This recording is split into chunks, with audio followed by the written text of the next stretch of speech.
안녕하세요. 나무아카데미입니다. 이번 영상에서는 2022학년도 수능특강 문학 개념학습 8강 청산별곡이라는 작품에 대해서 보도록 할게요. 너무너무 유명한 고전시가 작품이죠. 이 작품이 국어 교과서랑 문학 교과서에서도 많이 수록되어 있는 작품이어서 아마 수업 시간에 배운 학생들도 많을 거예요. 그리고 이 작품은 재작년 수능특강에서도 나왔습니다. 고전시가를 공부할 때 필수로 공부해야 하는 작품들 중에 하나예요. 우선 고전시가를 공부할 때는 현대어 풀이가 중요하죠. 사실 실전에서 시험을 보는데 이 단어 무슨 뜻인지 모르겠어 이럴 때 많잖아요. 근데 이렇게 시험에서 단어 모르는 거 하나 있어도 문제 푸는데 큰 지장은 없어요, 사실. 특히 문제에서 보기가 나오잖아요. 보기에서 힌트를 주는 경우도 많고 선지를 통해서도 대충 뭔 내용인지 알 수 있기 때문에 시험에서 이 단어 자체를 몰라도 상관이 없습니다. 그런데 현대어 풀이를 안다면 보다 쉽게 풀 수 있겠죠. 현대어로만 해석할 수 있으면 사실 현대시보다 고전시가가 더 쉽다고 생각해요. 왜냐하면 고전시가는 갈래상 특징도 명확히 있고 주제도 제한적이에요. 이별의 정한, 임에 대한 그리움, 우국지정, 현실에 대한 비판 이런 식으로. 하지만 현대시는 보다 주제가 다양하죠. 분열된 자아가 어쩌고, 사랑의 본질은 어쩌고, 산업화에 대한 비판, 물질만능주의 비판, 인간소외 현상 비판 이런 식으로 몇 개를 꼽을 수가 없습니다. 따라서 고전시가는 작품을 읽어 나갈수록 고전시가의 관습적인 것이 딱 보이게 될 거예요. 고전시가의 관습적인 거 시어로 예를 들자면은 예를 들어서 시어에 해가 나왔어요. 해, 태양, 즉 임금을 뜻하죠 거의. 해는 웬만하면 임금을 상징하고 만약에 또 눈이 나왔어요. 하늘에서 내리는 눈. 그럼 눈은 보통 시련과 고난을 상징하죠. 간혹 그냥 계절적 배경을 보여주는 의미 없는 시어일 때도 있지만 이렇게 고전시가는 관습적인 것들이 있어요. 그리고 이 청산별곡을 예로 들자면 바다. 바다는 이상향을 상징하죠, 보통. 왜 우리도 바다 보고 싶다 이럴 땐 거의 뭔가 눈과 마음이 탁 트였으면 좋겠고 현실에서 벗어나고 싶고 그래서 바다 보고 싶다고 하잖아요. 따라서 내가 처음 보는 작품이 나왔어요. 근데 거기에 바다라는 시어가 있다. 그러면 이 시어 이상향을 뜻하는 건가? 이렇게 배경 지식을 갖고 시어를 해석할 수 있기 때문에 시 해석이 훨씬 쉬워져요. 그럼 문제도 보다 쉽게 풀 수 있겠죠. 그럼 청산별곡 선생님이랑 같이 읽어보도록 할게요. 살얼이 났다.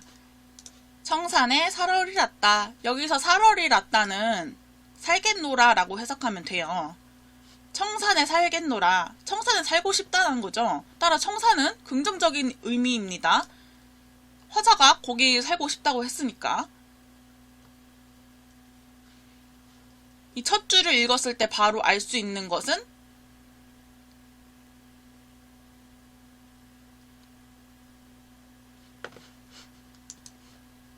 시어의 반복을 통해서 운율을 형성하고 있는 거죠. AABA 구조라고 해요. 살얼이 났다. 청산에 살얼이 났다. 살얼이랑 살얼이 났다랑 다른 건데 왜 둘 다 A예요? 이럴 수 있는데 이 두 개는 유사한 시어니까 같은 거로 봅니다. 가시리에서도 가시리 있고 이렇게 나오잖아요. 별 큰 뜻이 있는 것은 아니죠. 그리고 또 사문보 율격도 확인할 수 있어요. 살얼이 났다. 선생님이 방금 이렇게 읽었죠? 청산에 살얼이 났다.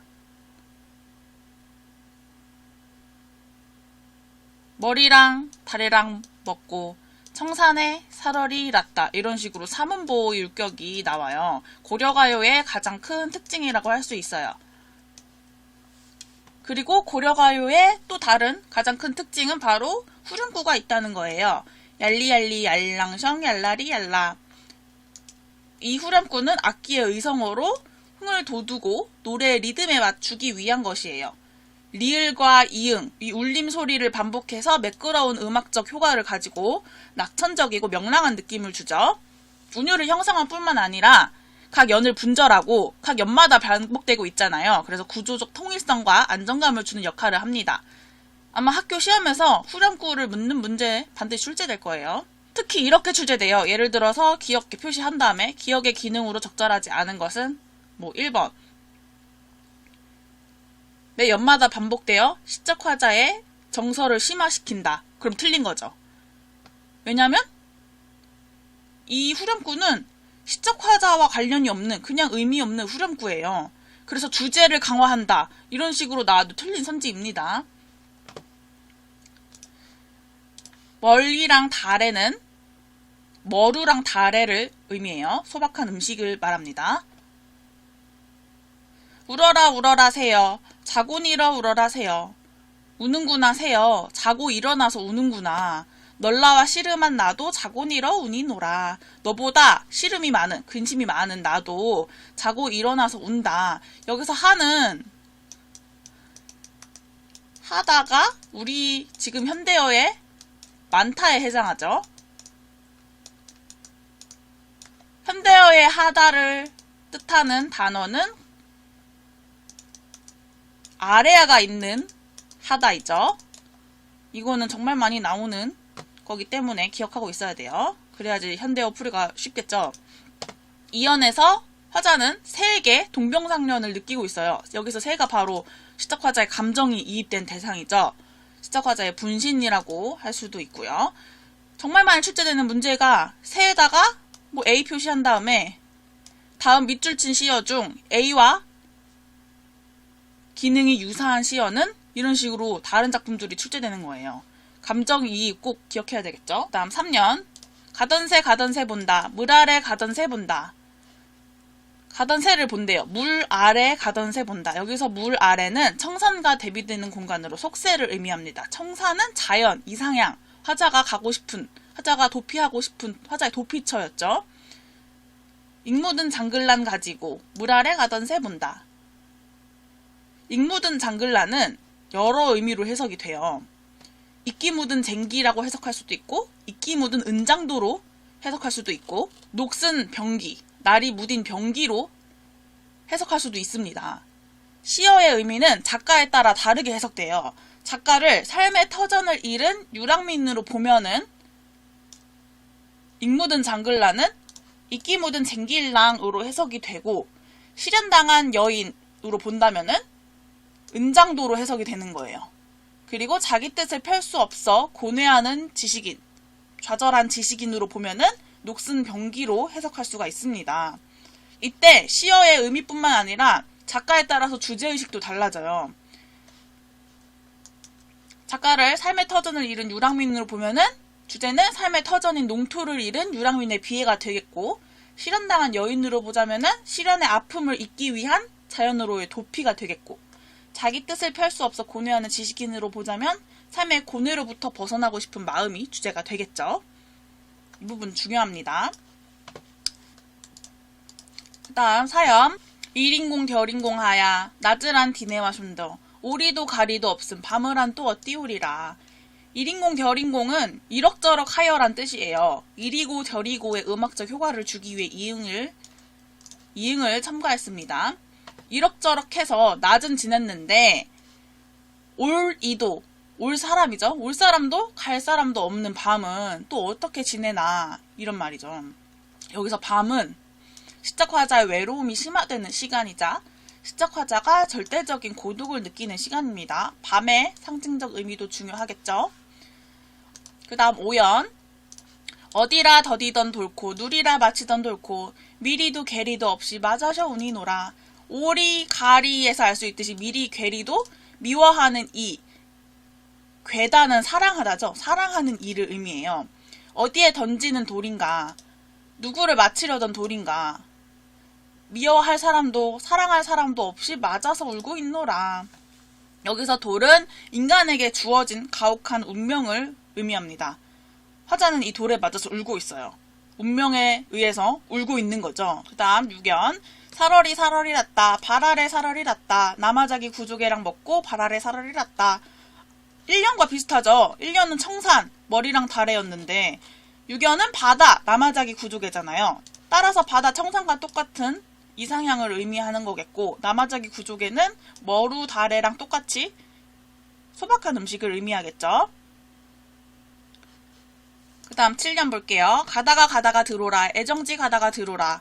사삼이 짐대에 오라셔. 해금을 헐거를 들어라.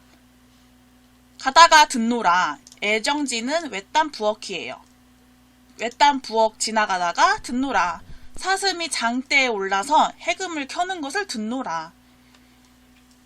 여기서 사슴은 두 가지 의미로 해석될 수 있어요. 하나는 광대가 사슴 가면을 쓰고 장대에 올라가 있는 거. 두 번째는 진짜 동물 사슴인데 동물 사슴이 장대에 올라가서 어떻게 해금을 켜요. 이 두 번째는 동물 사슴이 장대에 올라가서 해금을 켜는 것은 현실적으로 불가능하니까 기적이 일어나기를 바라는 화자의 심경이 담긴 표현으로 해석할 수 있겠죠.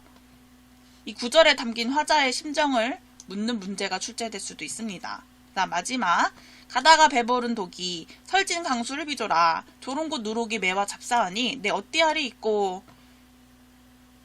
가다 보니 배부름 불룩한 독에 강수 독한 수를 의미해요. 독한 수를 빚는구나. 조롱박곡 같은 누룩이 매워서 붙잡으니 낸들 어찌하랴. 술이 자신을 붙잡는다고 주객을 전도해서 표현하고 있죠. 적인 심정이 나타납니다. 이 부분에서 중요한 것은 강수겠죠. 강수는 현실의 고통을 잊게 하는 매개체입니다. 따라서 이 시의 주제는 삶의 고뇌와 비애, 삶의 터전을 잃은 유랑민의 슬픔이 되겠습니다. 아까도 말했듯이 작가를 누구로 보느냐에 따라서 주제가 달라질 수 있다고 했어요. 수능특강 사용 설명서에서도 이렇게 화자에 대한 다양한 해석이 나와 있었죠. 이 부분 꼭 보셔야 되고, 다시 한번 이 작품에서 중요한 시어들을 한 5개만 정리해 볼게요. 첫 번째, 청산입니다. 청산이랑 바다 똑같은 거죠. 청산과 바다는 시적 화자의 이상향으로 현실, 속세와 대조되는 공간이었습니다. 그 다음 중요한 시어는 새예요. 시적 화자의 분신이자 시적 화자의 감정이 이입된 대상이죠.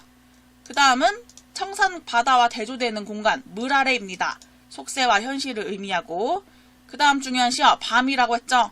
시적 화자가 절대적인 고독을 느끼는 시간을 의미합니다. 그 다음은 돌,